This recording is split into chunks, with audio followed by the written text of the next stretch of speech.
अहिंसा के अवतार भगवान महावीर स्वामी के चरण में कोटि से वंदन।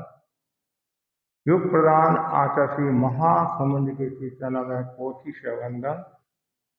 मुनिवृंद, उपस्थित धर्म प्रेमी भाई और बहनों, स्वभाव परिवर्तन सप्ताह के अंतर्गत आज का विषय है करे प्रस्थान अहम से अरहम की ओर। करे प्रस्थान अहम से अरहम की ओर। भगवान महावीर की वाणी है, कोहम माणम न पत्तई। हे पुरुष, क्रोध और अहंकार की प्रार्थना मत कर। हम अरहत को नमस्कार करते हैं इसलिए कि हमारी अर्हता प्रकट हो। प्रत्येक व्यक्ति के भीतर इतनी अर्हता है जिनकी हम कल्पना नहीं कर सकते हैं, लेकिन उसके आगे एक पर्दा आया हुआ है, एक ढक्कन आया हुआ है, वह है अहंकार। जो अहंकार का विलय करना सीख लेता है वो अपनी अर्हता को प्रकट कर सकता है, अर्हता को प्रकाशित कर सकता है। दुनिया में सबसे खतरनाक यदि कोई तत्व है वह है अहंकार। बड़ा ही सुंदर कहा गया है, अहंकार के टकराव से निर्माण हुए इस दावा नल में संबंधों की मिठास सुलग जाती है, मैत्री की मस्ती खंडित हो जाती है, प्रसन्नता की पूंजी समाप्त हो जाती है, आनंद की अनुभूति मिटती है। अहम अति सूक्ष्म दोष है, वह दिखाई नहीं देता, परंतु सभी दोषों की जड़ अहम ही है। अहम से आत्मा का विकास रुक जाता है। अहम में आदमी फूल तो सकता है, फैल नहीं सकता। अहंकार से आदमी बड़ा नहीं छोटा होता है, मुखिया नहीं मुखोटा होता है। अहंकार पतन की निशानी है। अहंकार से न जाने कितना नुकसान हुआ है, घर का, परिवार का, समाज का। हम महाभारत रामायण आदि में पढ़ते हैं, सुनते हैं, और चरित्र का वाचन करते समय या सुनते हैं, पता चलता है जिन्होंने भी अहंकार किया उनका नुकसान हुआ है। ये बात परफेक्ट है, अहंकार से कभी आदमी उन्नति, गति, प्रगति को प्राप्त नहीं होता है, उसका पतन निश्चित है। अहम क्या है? अहम और मैं, कहते नहीं मैं, एक दृष्टि से देखे, चिंतन की दृष्टि से मैं मतलब अस्तित्व, मेरा अस्तित्व, यहां तक तो ठीक है, उसमें स्वाभिमान का भाव भी आ सकता है, लेकिन वो अहंकार आ जाता है तब समस्या हो जाती है। मैं हूं यहां तक तो ठीक है, आत्मा हूं, मेरा अस्तित्व है, और साथ में कार शब्द जुड़ जाता है, मान शब्द जुड़ जाता है, अभिमान शब्द जुड़ जाता है, वहां फिर आत्मा को खतरा हो जाता है, शरीर को भी खतरा हो जाता है। अहंकार की दूसरी बहुत सुंदर परिभाषा बताई है, अपनी कमजोरी को छिपाना, वह है अहंकार। भीतर की कमजोरी को नहीं छोड़ना, वह है अहंकार। संस्कृत में बताया है, मन की उद्धतता का नाम अहंकार है। अहंकार क्यों आता है? ज्योतिष शास्त्र के अनुसार कुंडली में मंगल यदि उच्च ग्रह का होता है तब अहंकार आता है। तत्व की भाषा के अनुसार ठाणांक सूत्र में अहंकार उत्पत्ति के 8 कारण बताए हैं। जाति, पहला कारण क्या है? जाति। जाति को लेकर अहंकार पैदा होता है। जातीय हिंसा कितनी होती है? जब हम विहार करते हैं, एक नगर से दूसरे नगर में जाते हैं, एक राज्य से दूसरे राज्य में जाते हैं, तो सुनते हैं महाराज यहाँ जातीय हिंसा बहुत होती है। कोई कहता है यादव जाति ऊंची है, कोई कहता है ये जाति ऊंची है, कोई कहता है ये जाति ऊंची है। बस वो जातीय हिंसा, जाति जाति को लेकर इतना अहंकार है। और फिर अहंकार में क्या होता है? हिंसा होती है। ये जाति का अहंकार। ऐसे कुल का अहंकार, मेरा कितना बड़ा कुल है। गण कुल संग अलग अलग आते हैं, तो मेरा कितना बड़ा कुल है। और एक कुल संसार की दृष्टि से परिवार से संबंध रखने वाला भी होता है, कुल जाति। ये कुल के कारण भी कितना नुकसान हुआ।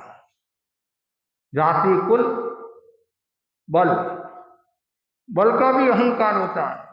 कभी कभी छोटे बच्चे आते हैं, महाराज देखो मेरे में कितना बल है, ऐसे हाथ से ऐसे दिखाते हैं कि महाराज मैं इसको एक धक्का दूं तो ये नीचे गिर जाएगा, थोड़ा टच करूंगा नीचे गिर जाएगा, मेरे में इतना बल है, इसको एक झटके में मार सकता हूं।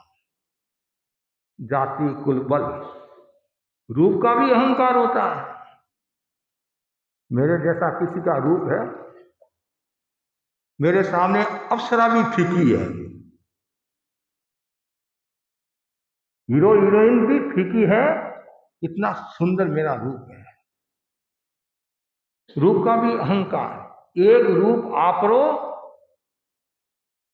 100 रूप कपड़ो, एक रूप आपरो 100 रूप कपड़ो, 100 रूप, 1000 रूप गहनो गाठो आभूषण, और करोड़ रूप नकरो। नकरा क्या है? करोड़ रूप है। रूप तो एक है, उस रूप के खातिर कितना आडंबर प्रदर्शन। घरों में हम रुकते हैं, प्रसाधन सामग्री कितनी, शरीर को सजाने में संवारने में लाखों रुपया खर्च कर देते हैं। और आजकल ब्यूटी पार्लर बोलते क्या, बूढ़ी बूढ़ी डोकरियां होगी, डोकरे हो गए कि महाराज जवान दिखना चाहिए। हर सप्ताह सुना है, हर सप्ताह जाते हैं, या 15 दिन में एक दिन 1000-2000 रुपए का चूना करके आ जाते हैं और खुश होते हैं, महाराज मेरा चेहरा कितना सुंदर है। दाई और कराते हैं, काले बाल करा देते हैं। रूप में कहीं कमी नहीं आनी चाहिए, कहा वास्तव में यही आदमी है। कितना रूप का अहंकार। जाति, कुल, बल, रूप। ज्ञान का अहंकार। मेरे जैसा कोई ज्ञानी है, मेरे जैसा कोई विज्ञानी है, मेरे जैसा कोई प्रवक्ता है, मेरे जैसा कोई तत्वज्ञानी है, मेरे जैसा कोई इतिहास का जानकार है, मेरे जैसा कोई गाने वाला है, मेरे जैसा कोई भाषण देने वाला है, और मेरे जैसा कोई समझाने वाला है। अरे घोड़ा, तुम्हारे से न जाने कितने कितने धुरंधर हो गए हैं। भगवान महावीर के सामने हम क्या हैं, गौतम स्वामी के सामने हम क्या हैं, आचार्यों के सामने हम क्या हैं, लेकिन वो ज्ञान का भी अहंकार होता है। श्रावक श्राविकाओं को तो होता है, कभी कभी साधु साधुओं को भी ज्ञान का अहंकार हो जाता है, आचार्यों को भी ज्ञान का अहंकार हो जाता है। तप का अहंकार, तपस्या का भी अहंकार। मेरे जैसा कोई तपस्वी है महाराज, मैं 6 मासी तपस्या करने वाला हूं, 12 मासी तपस्या करने वाला हूं, ये मेरा भाई तो दिन भर खाऊं खाऊं करता रहता है। कभी ऐसा नहीं है। ये तब का अहंकार, लाभ का अहंकार, मेरे को कितना लाभ हो रहा है, जितना मेरे को लाभ हुआ किसी को लाभ नहीं हुआ है।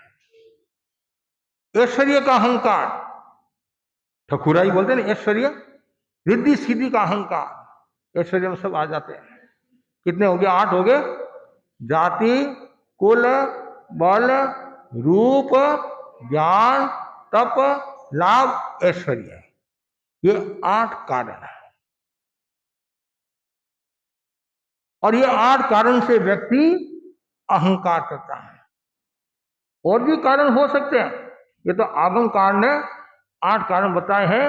और 8 कारणों में हम दूसरे अहंकार भी इसमें समाहित कर सकते हैं, अलग अलग रूपों में कर सकते हैं, लेकिन अहंकार एक ही है। दर्द होता नहीं, चाहे पेट का दर्द हो, घुटने का दर्द हो, कमर का दर्द हो, दर्द दर्द है। तो जाति का अहंकार हो, कुल का अहंकार हो, अहंकार अहंकार। जाति का अहंकार किसने किया था?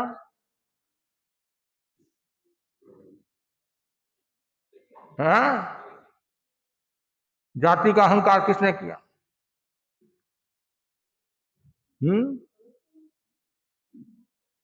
चिंतन करो।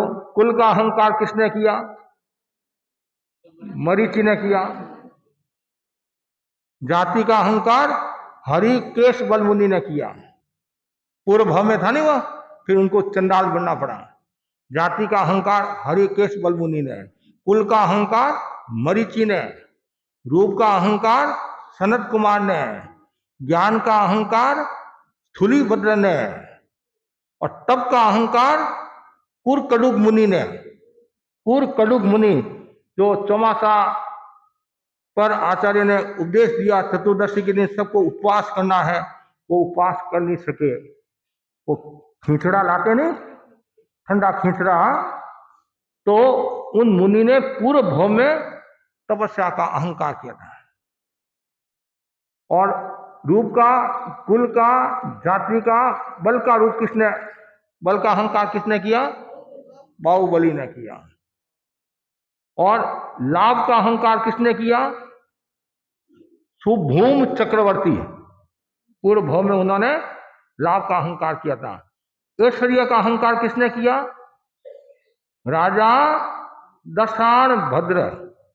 राजा दशान भद्र जब भगवान महावीर दशानपुर नगर में पधारते हैं तो वो रिद्धि सिद्धि के साथ, प्रदर्शन के साथ जाता है, मेरे जैसा कोई राजा नहीं है।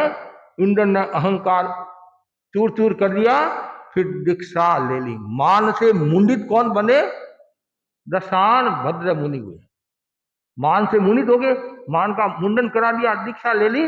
तो ये अलग अलग जाति, कुल, बल। अब यहां तक बताया गया है, आपको आश्चर्य होगा, तो जाति का अहंकार करता है, ग्रंथकार कहते हैं सियाड़िया होता नहीं, जंगल में सियाड़िया कुत्ता जैसा होता है, तो जाति का जो अहंकार करता है वो सियाड़िया बनता है। और कुल का जो अहंकार करता है वो कीड़ा, कीड़ा मकोड़ा कीड़ा बनता है। जाति कुल, बल का अहंकार करता है पतंगिया। ये बिजली, ये जब बरसात का समय होता है, बारिश का समय होता है, तो पतंगिया होते नहीं, बल रहित, तो बल का जो अहंकार करता है वो पतंगिया होता है। और उसके बाद में बल, रूप का जो अहंकार करता है क्या बनता है? राजस्थान का रेगिस्तान, रेगिस्तान है नहीं, रेगिस्तान का राजा कौन है? ऊंट, कहते नहीं, ऊंट बनता है। रूप का जो अहंकार करता है वो ऊंट बनता है। और तब का जो अहंकार करता है, रूप हो गया, उसके बाद में लाभ का, लाभ का, ज्ञान का अहंकार करता है तो मुर्गा होता है, मुर्गा होता है। और लाभ का जो अहंकार करता है भैंसा, भैंसा होता है। और जो ऐश्वर्य का अहंकार करता है, धन का, तो वो क्या बनता है? ये तो आप सब जानते होंगे, सर्प बनता, नाग देवता बनता है। कभी कभी कहते हैं महाराज मेरे घर में नाग देवता घूम रहा है, लगता है मेरे ससुर जी या दादे ससुर जी होने चाहिए। क्यों? उनको धर्म में बहुत आसक्ति थी, इतनी आसक्ति थी, हो सकता है मरकर मरकर वो नाग बने हो। ऐश्वर्य का जो अहंकार करता है वो मरकर सर्प बनता है, नाग बनता है। ऐश्वर्य रिद्धि का अहंकार करता है। सुनो सुनो, तब का जो अहंकार करता है वो बकरा बनता है। क्या बनता है? बकरा बनता है। बकरा बनता है तो ये अलग अलग है। किसने अहंकार किया, उसका क्या परिणाम आता है, ग्रंथकार ऐसी बात कहते हैं। ये जो बात बताई गई है वो सापेक्ष दृष्टि से है, एक अपेक्षा से बात कही गई है। अब ये कोई जरूरी नहीं है कि जाति का अहंकार करने वाला सियाड़ी बनेगा। एक दृष्टि से, जैसे कहते हैं नारकी में जाने के ये 4 कारण है, इसके अलावा और भी कारण हो सकते हैं, और भी कोई दूसरे कारण हो सकते हैं। तो ऐसे सियाड़िया सामान्यतया जो जाति का ऐसे अहंकार करता है उसका यह परिणाम आता है। अब बताया गया जो अहंकार करता है उसका परिणाम यह है। और व्यवहारिक परिणाम क्या आता है तो बताया गया मन में श्रद्धा और आदर का भाव नहीं रहना। यदि अहंकार होगा तो किसी के प्रति श्रद्धा का भाव नहीं रहेगा, और मान सम्मान का भाव नहीं रहेगा, आदर का भाव नहीं रहेगा। क्यों नहीं रहेगा? मैं खुद अपने आप को बड़ा मानता हूं। जो अपने आप को बड़ा मानता है, ये अपने आप को बड़ा मानने का जिसको रोग लग गया है वो रोग मिटना मुश्किल है। हमने कितने लोगों को देखा है, कितने लोगों को हमने देखा है, समाज में भी कितने लोगों को देखा है। और कभी कभी तो ऐसा सुनने में आता है, देखने में भी आता है, कोई बड़े बड़े पद पर कोई है तो वो साधु साधियों को भी गौण कर लेते हैं। साधु साधियों को भी गौण कर लेते हैं कि साधु साधु मेरे को बुलाएंगे, मेरे को बुलाएंगे, हमारे को याद करेंगे। कभी ऐसा नहीं सोचना।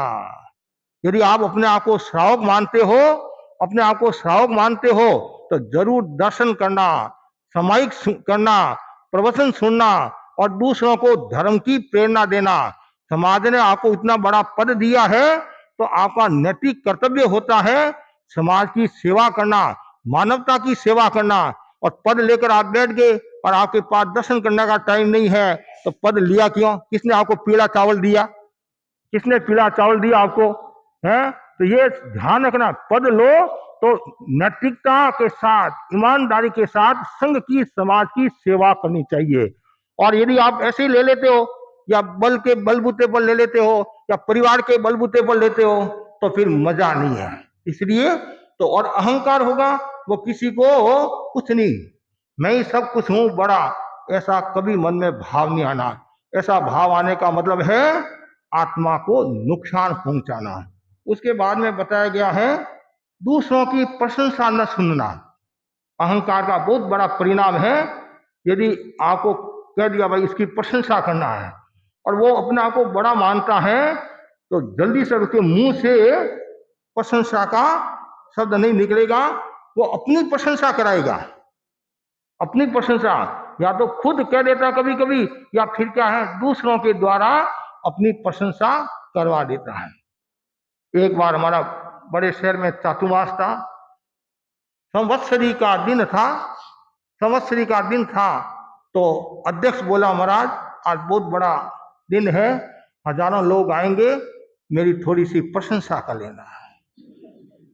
सरल था नहीं, सरल था। वो राजनीति से धर्म नीति में आया, राजनीति से धर्म नीति में आया। उसके मन में वो कोई भावना नहीं होगी, मतलब कहने का मतलब है, मतलब इतनी सरलता से कहना वो भी बहुत बड़ी बात है, एक दृष्टि से बहुत बड़ी बात है। लेकिन हमारे गुरुदेव तुलसी फरमाते थे कि जो प्रशंसा का भूखा होता है उसकी कभी प्रशंसा नहीं करनी चाहिए। जो प्रशंसा का भूखा होता है उसकी कभी प्रशंसा नहीं करनी चाहिए। जो संघ की सेवा करता है, समाज की सेवा करता है, पाक भीरू है, आत्मार्थी है, संघ हित की चिंता करता है, ऐसे व्यक्तियों की प्रशंसा करो ताकि दूसरों को भी प्रेरणा मिले और समाज के मन में यह आए कि वास्तव में इसका सही मूल्यांकन हो रहा है। और आगे बताया गया है अहंकार क्यों आता है? मोह कर्म का उदय। जब मोह कर्म का उदय होता है तब अहंकार आता है। और अहंकार व्यक्ति को रोकता है, अहंकार व्यक्ति को रोकता है किसमें? ज्ञान में, दर्शन में, चारित्र में, तप में रोकता है। एक भाई ने अपने भाई को कहा महाराज आए हुए हैं प्रवचन सुनाकर। भाई बोला मैं तो महाराज से अच्छा व्याख्यान देता हूं, महाराज से अच्छा बोलता हूं, ये उसकी गति रुकी, प्रगति रुकी। अहंकार क्या नहीं करने देता है? ये ज्ञान दर्शन करने नहीं देता है। कभी भी ऐसा भाव नहीं आना। ये सब परिणाम है। अहंकार क्यों आता है? परिणाम। फिर समाज में भी आपका महत्व नहीं रहता है, परिवार में भी आपका महत्व नहीं रहता है। कुछ लोग कहते मैंने किया, मैंने किया, मैंने किया, मैंने किया।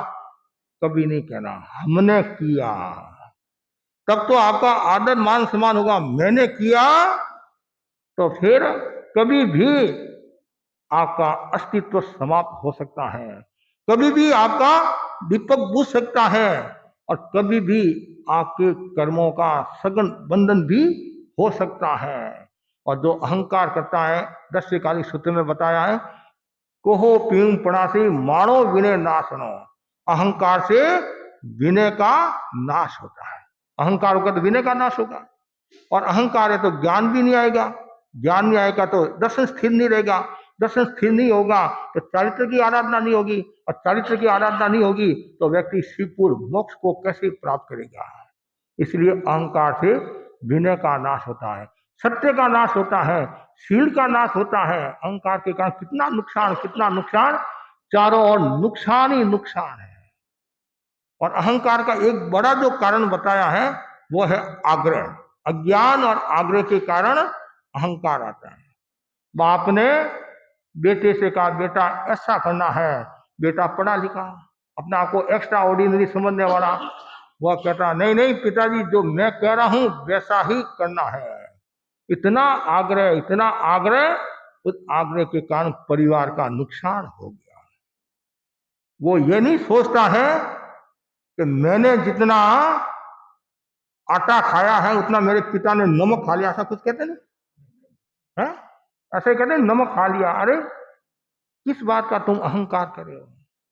हमारे महामना मंत्री मुनि मगन लाली स्वामी फरमाते थे, साधुओं को शिक्षा के रूप में कहते थे, साधुओं कभी अहंकार मत करना। हम किस बात का अहंकार करें?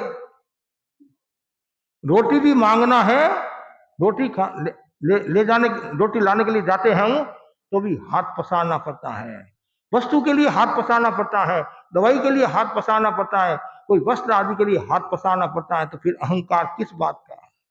और हमारा यह जीव कितनी बार बोर की गुठली बनकर पैरों में रूड़ा है। किसका अहंकार करे, किसका अहंकार करे? आज है कल नहीं है। आज रो गरीब काल धनी बने जावे है, धनी बने जावे है। करोड़पति से रवि भाग उड़े जावे है, भाग उड़े जावे है, भाग उड़े जावे।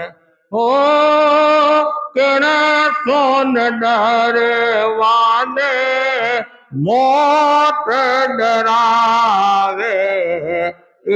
तन रो पल रो भरोसा नहीं, तन रो पल रो भरोसा नहीं। क्या ये तो इतरावे, क्यों दोष कर्म कमावे। कद दिवलो बुझ जावे, तन रो पल रो भरोसा नहीं, तन रो पल रो भरोसा नहीं। किसका अहंकार? कभी भी अहंकार नहीं करना। और कितना सुंदर कहा है, अहमरो जद उतरे भार, अहमरो जद उतरे हैं भार, पावे वो प्राणी सत्कार। अहमरो जद उतरे हैं भार, पावे वो प्राणी सत्कार। होवे आत्मारो उद्धार, बाहुबली कहानी। बाहुबली ये कहानी है। जब अहंकार का नशा उतर जाता है तब बाहुबली को केवल ज्ञान हो जाता है। अहंकार का नशा उतरा और केवल ज्ञान हो गया। कितनी गहरी बात बता दी। एक पैर रखा और केवल ज्ञान हो गया। आप कहेंगे महाराज हम तो एक या 4 पैर रख देंगे केवल ज्ञान होता होगा, लेकिन वैसा बनना पड़ेगा। आत्मा हलुकर्मी थी, आत्मा सरल थी, निर्मल थी, पवित्र थी। बीच में थोड़ा वो अहंकार आ गया, जिसके कारण केवल ज्ञान हुआ नहीं, अहंकार का बादल छटा और ज्ञान का सूर्य मतलब केवल ज्ञान हो गया। अहंकार अफीम के नशे के समान है। अफीम का नशा होता है, अफीम का नशा उतर जाता है, व्यक्ति का क्या हाल होता है। तो नशा करने वाले उनका कभी कभी तो ऐसी स्थिति होती है, चल भी नहीं पाता है, बोल भी नहीं पाता है। उसके मुंह में कुछ देते हैं, तो दिया कुछ भी, चाहे गोबर का कंडा ही दिया है, कहते भिक्षु स्वामी वाला आता नहीं, वो दिया, लेकिन नशा आ गया। और नशेड़ी को कुछ भी खिला दो आप, हाँ किसी ने कह दिया भैया तुम्हारे लायक चीज है, बस वो लायक समझकर खा लेता है, उसका काम हो जाता है। तो ये जो नशा है बड़ा खतरनाक है, और अफीम का नशा दशा को बिगाड़ता है। उसी प्रकार अहंकार रूपी नशा जीवन की दिशा और दशा को बदल देता है और नरक में जाने का निमंत्रण दे देता है। गीता में भी कहा नहीं, गीता में क्या कहा है, नारकी में जाने के 3 कारण बताए, काम, क्रोध, लोभ। क्यों? क्रोध अहंकार और क्रोध का संबंध है, अहंकार और क्रोध का संबंध है। कबीरदास जी ने भी कहा है, कबीरा गौरव न कीजिए निकट हंसुए कोय, अधहु ना समुद्र में कहा जाने का हो। किसका? अहंकार। इतना सब कुछ होने के बावजूद भी व्यक्ति अहंकार छोड़ता नहीं है। छोड़ो अहंकार, मोड़ो जीवन को, मोड़ो बस। अहंकार को आपने छोड़ दिया, जीवन आपका मुड़ गया। श्रीमद् रायचंद के शब्दों में, मान नहीं होता तो आदमी कभी महान हो जाता है, और जो महान होता है उसको ज्ञान हो जाता है। जैसे क्रोध के 4 प्रकार है, वैसे अहंकार के भी है, अनंतानुबंधी, अप्रत्याखान, प्रत्याखान, संज्वलन। कोई ज्यादा कोई कम, लेकिन अहंकार अहंकार, जब तक अहंकार है तब तक मुक्ति के तारा है। तारा मुक्ति के, कषाय है तो मुक्ति के तारा। अहंकार किसी को नहीं करना चाहिए। छदमस्त है, मोह कर्म का उदय है, कषाय प्रज्वलित है, अहंकार आता है, लेकिन बार बार चिंतन करना चाहिए, मुझे अहंकार नहीं करना। फिर भी आदमी अहंकार करता रहता है। एक छोटा सा काम है, उसमें भी अहंकार आ जाता है। एक बड़ा आदमी को छोटे आदमी से काम है, तो बड़ा आदमी सोचता मैं इसके पास कैसे काम कराऊं, मैं इसको कैसे पूछूं, मैं तो इतना बड़ा आदमी हूं, तो वो और किसी तीसरे आदमी के द्वारा करवाने की कोशिश करता है। अरे काम तुम्हारा है तो तुम्हारे पूछने में शर्म किस बात की? एक रास्ता पूछना है, उसमें भी शर्म आ जाती है कि मैं इतना बड़ा आदमी कैसे रास्ता पूछूं। अरे रास्ता पूछने में नुकसान क्या है? इसमें बड़ा नहीं, छोटा नहीं होता है, बड़ा होता है, महान होता है, और तुम्हारी इज्जत बढ़ती है। राजा भोज, मागजी कवि की कहानी प्रसिद्ध है, घटना प्रसिद्ध है। राजा भोज और मागजी कवि जंगल में गए घूमने के लिए, वापिस आ रहे थे, रास्ता भटक गए। रास्ता भी 2 प्रकार के होते हैं, एक कर्म का रास्ता, एक धर्म का रास्ता। संसार का रास्ता यदि आप भूल गए, गांव का रास्ता भूल गए, वो तो फिर भी मिल जाएगा, और धर्म का रास्ता भूल गए, अध्यात्म का रास्ता भूल गए, तो वापस मिलना मुश्किल है। कहते नहीं, एक बार मनुष्य जन्म से च्युत हो गया, नरक और निगोद में चला गया, तो वापस मनुष्य का जन्म मिलना मुश्किल है। बाहर का रास्ते में इतनी कठिनाई आती है, तो भीतर के रास्ते में तो कितनी कठिनाई आती है। रास्ता भूल गए। रास्ते में एक बुढ़िया बैठी थी। कौन बैठी थी?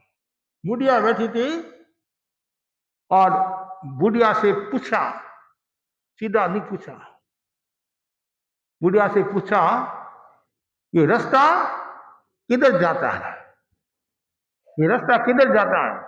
तो बुढ़िया भी कम नहीं थी, ये रास्ता जाता नहीं है, हम रास्ते से जाते हैं, रास्ता तो यही है। कभी कभी कहते नहीं स्टेशन आ गया, और स्टेशन तो यही था, हम स्टेशन पहुंचे हैं, नदी आ गई, अरे नदी तो यही थी, नदी में पानी आया है, सभा भवन आ गया, अरे सभा भवन तो यही था, हम सभा भवन में आए हैं। तो वैसे ही बुढ़िया भी कम नहीं थी। अब राजा भोज और माघ जी कभी कभी प्रश्न हो गया, इज्जत का सवाल, प्रेस्टीज, आपकी भाषा में प्रेस्टीज बोलते हैं, अहंकार। अब मैं इस बुढ़िया को कैसे पूछूं? बुढ़िया ने कहा कौन हो? बुढ़िया भी कम नहीं थी। अब राजा ने सोचा यदि मैं कहूंगा राजा भोज हूं तो और इंसल्ट होगी, इतना बड़ा आदमी और रास्ता भूल गया। लेकिन दोनों ने आपस में इशारे में, दोनों ने आपस में इशारा, मतलब माघ जी कवि और राजा दोनों मिलकर कहा कि हम तो मुसाफिर हैं। क्या कहा? मुसाफिर है। तो बुढ़िया भी ज्ञानी थी, अनुभवी थी, वो बोली मुसाफिर तो दो होते हैं, सूरज और चंद्रमा, दो मुसाफिर है, सूरज और चंद्रमा। दिन में सूरज है और रात को चंद्रमा।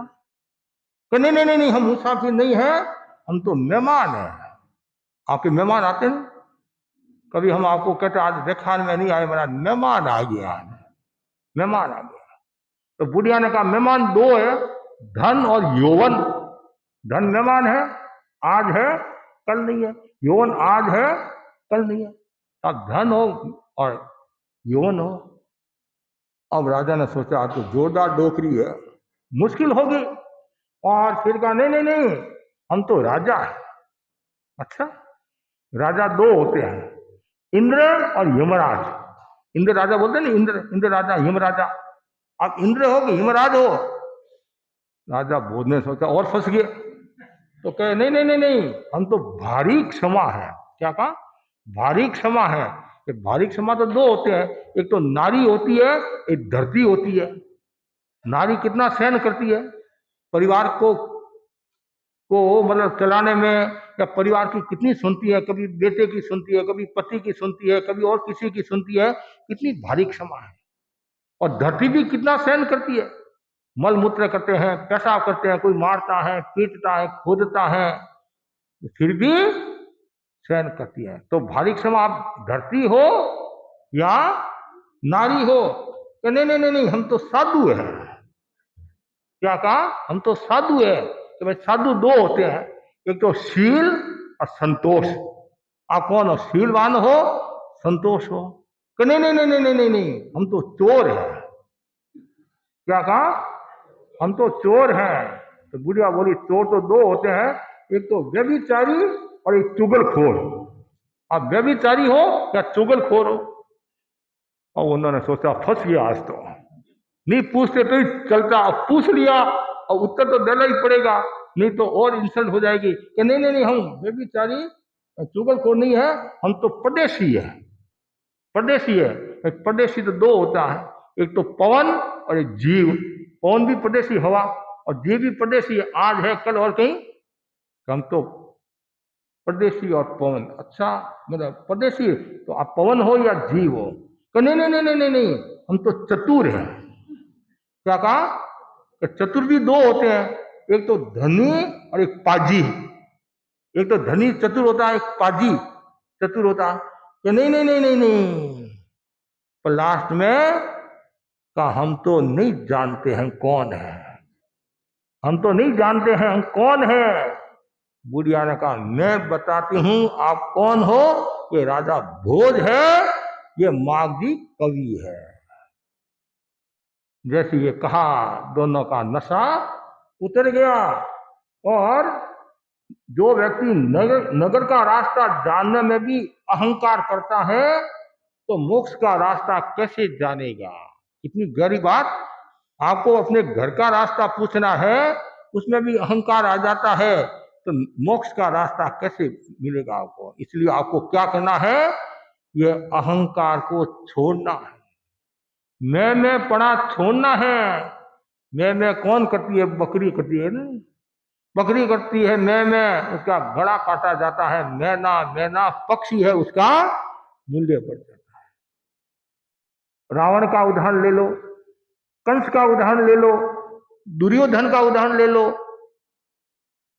और सत्ता में भी आप देख लो, जिन्होंने भी अहंकार किया, चाहे सत्ता का अहंकार किया, चाहे धन का अहंकार किया, चाहे ज्ञान का अहंकार किया, चाहे बल का अहंकार किया, एक दिन सबका दीपक बुझ जाता है, अस्तित्व समाप्त हो जाता है।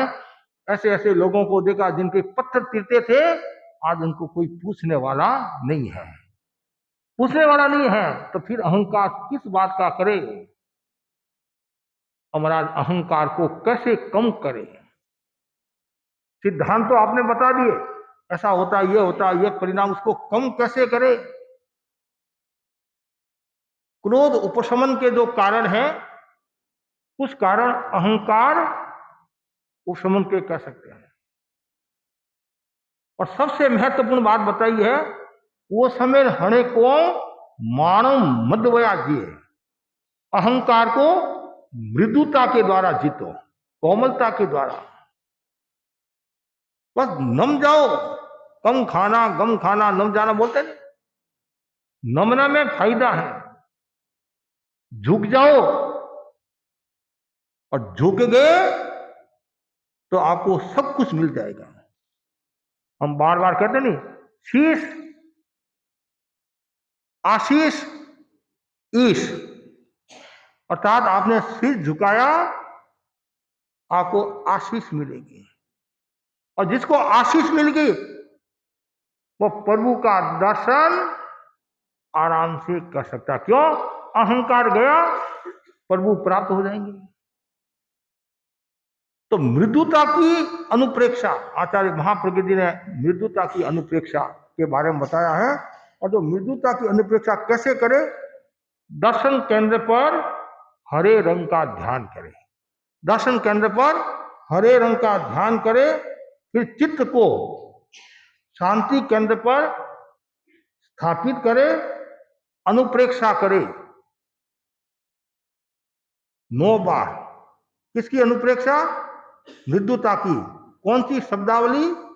मृदुता का भाव पुष्ट हो रहा है, मृदुता का भाव पुष्ट हो रहा है, अहम का भाव क्षीण हो रहा है, मृदुता का भाव पुष्ट हो रहा है, अहंकार का भाव क्षीण हो रहा है।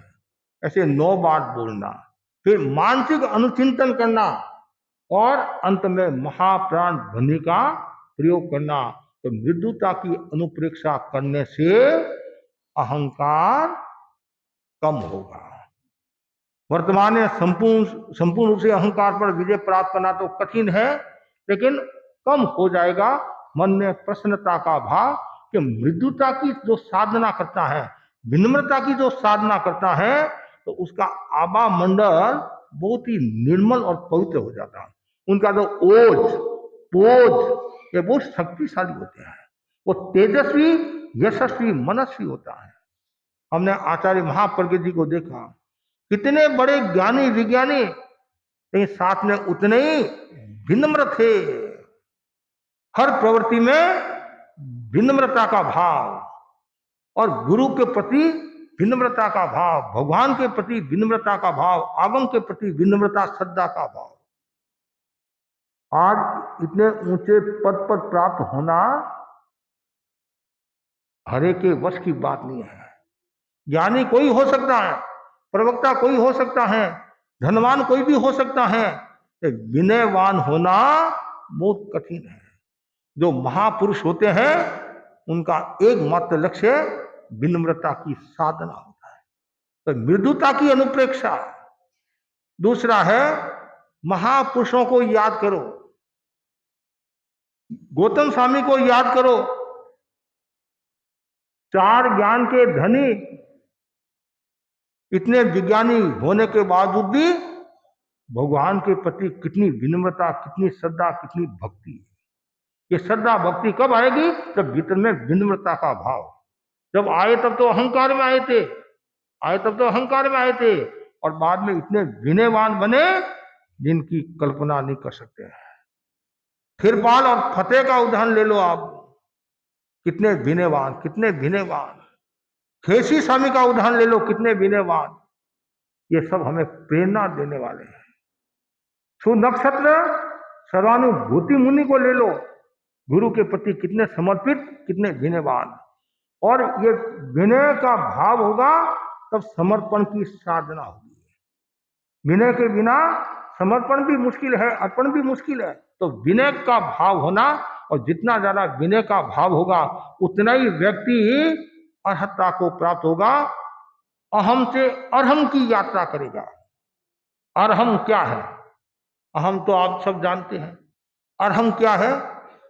और हम अरहम का जाप भी करते नहीं, अरहम का जाप भी करते हैं। परम अर्हता संपन्न, तो पूर्ण अर्हता वाला है, पूर्ण योग्यता वाला है, वो क्या है? अरहम। अरहम अरहम अरहम अरहम अरहम अरहम अरहम अरहम अरहम अरहम अरहम अरहम अरहम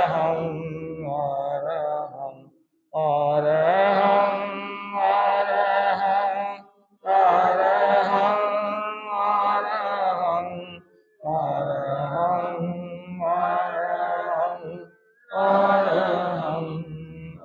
अरहम कितना सुंदर है। अरहम अरहम, बार बार बोलते जाओ, उच्चारण करते जाओ, उसका ध्यान करते जाओ।